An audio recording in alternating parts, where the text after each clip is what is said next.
Headline edition, July 8, 1947. The Army Air Forces has announced that a flying disc has been found and is now in the possession of...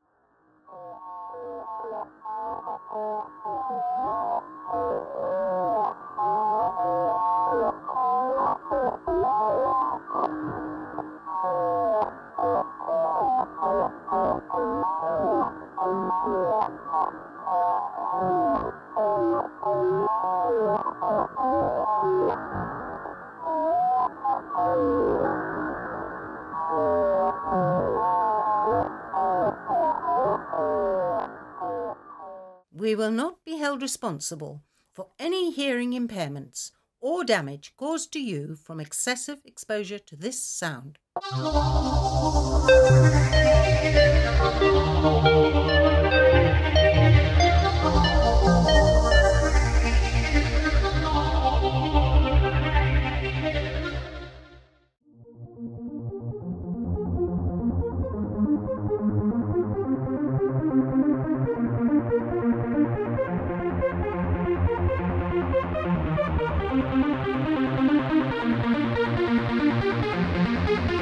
Army officers say the missile, found sometime last week, has been inspected at Roswell, New Mexico, and sent to Wright Field, Ohio, for further inspection.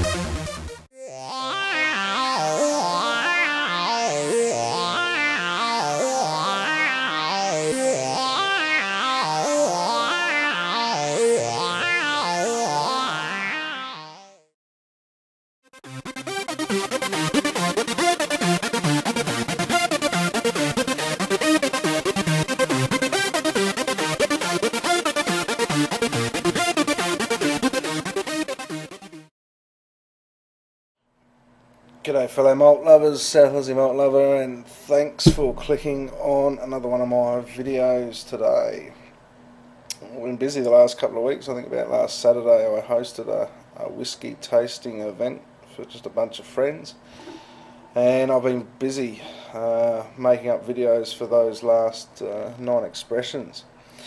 On Friday I got a delivery in the post, and when I opened it, it was this. I even forgot all about this bottle. Hey, I remember months ago reading about it, and so I ordered it from Sydney, which is halfway on the other side of Australia for me, and forgot all about it. So it was a bit of a surprise on Friday to come to undo this one. So I said, no, forget making these other videos, we'll get stuck straight into this one.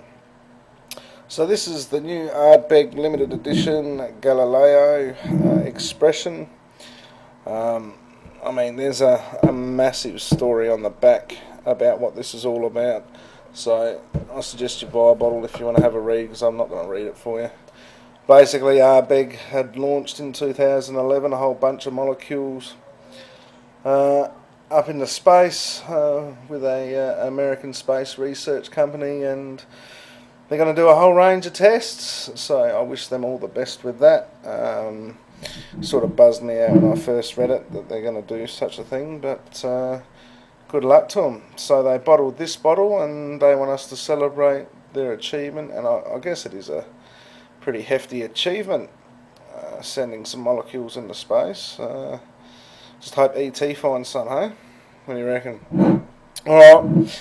Let's get down to tasting this. In fact, I was quite surprised. I only opened this last night, so I haven't had too much time with it.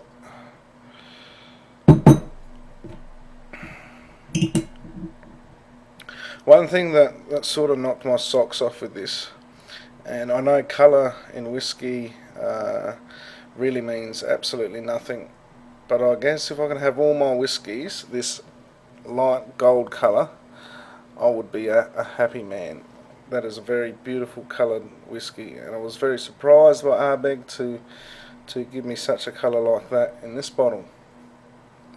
Alrighty, let's have a bit of a look-see at it.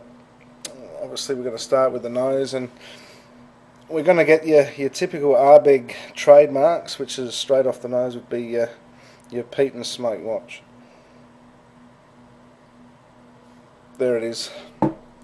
But big surprise with this bottle, the peat is not overbearing. In fact, it's actually very, very mild.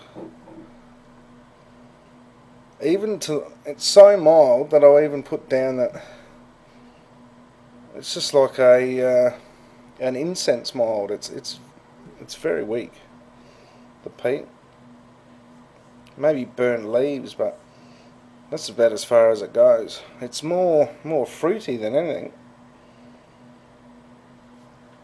Fresh fruits, but not any old fruits.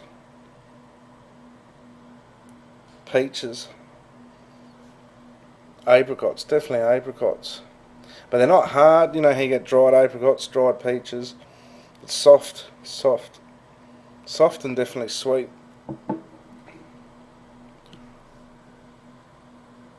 You got a touch of vanilla there. It's very creamy. Almost custardy. I can't tell you which one yet though. I haven't spent enough time with it. So if you put those two together, you're almost getting an apricot or peach ice cream.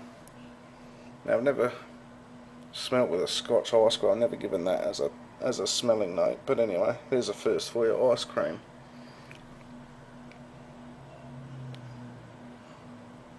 It's a bit woody, but it's not old wood. I'd say it's more of a light wood. It's a bit of sandwood, bit of sniff of sandwood.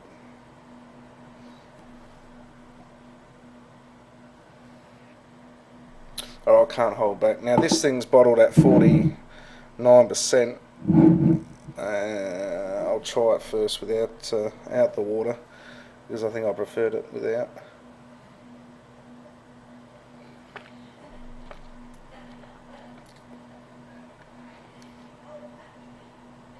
Definitely on the taste, again, all your Ardbeg trademarks, it's all there. Peat, salty. The peat's a lot stronger on the taste, but it's very controlled. They've done a good job of controlling it. It's not so overpowering as the Ugadale.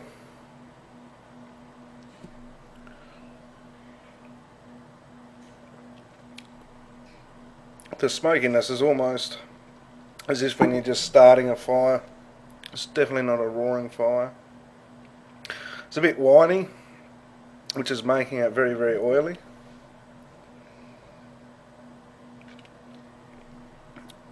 Almond oil, and it's thick. It's thick oil, and I like that in a whiskey. I like it when you taste a whiskey and it just sticks to the palate like that. That's really good. It's a little nutty in the finish, but not so much. Definitely a bit fruity.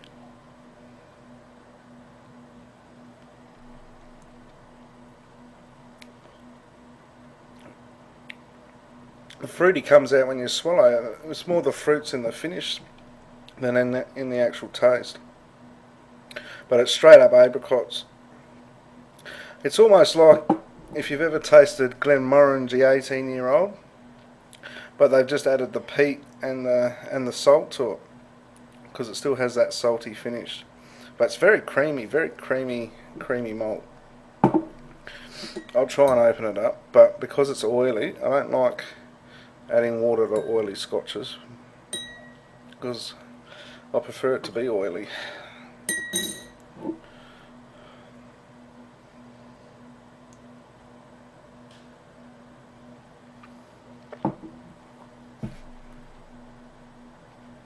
Yeah, no, adding the water just brings through the saltiness, and a lot of the oily textures just gets dumped. So personally, even at 49%, I wouldn't add no water or very little water to that at all. That's very nice Scotch. In fact, I'm quite impressed with that. But I was impressed with the alligator as well, so there you go. So the Ardbeg Galileo, I'm actually going to give it a high 8 rating. I actually think that's a bit better than their standard 10-year-old. I like peaty whiskies, but I'm going to give it a bit higher because they've actually balanced that peat out quite a bit. So I'm going to give it an 8.9. Final thoughts. I mean, it's limited edition. It's not like it's going to be on the shelf for the next 5 to 6 years. So if you like your peaty whiskies and you like these Ardbeg expressions that they come out with, you know, it's mandatory. Buy 2 bottles, one for the cupboard, one to drink, and if you like it any further, buy a 3rd bottle later on down the track. Anyway, that's my tastings. Thanks for clicking on the video, and I'll see you next time.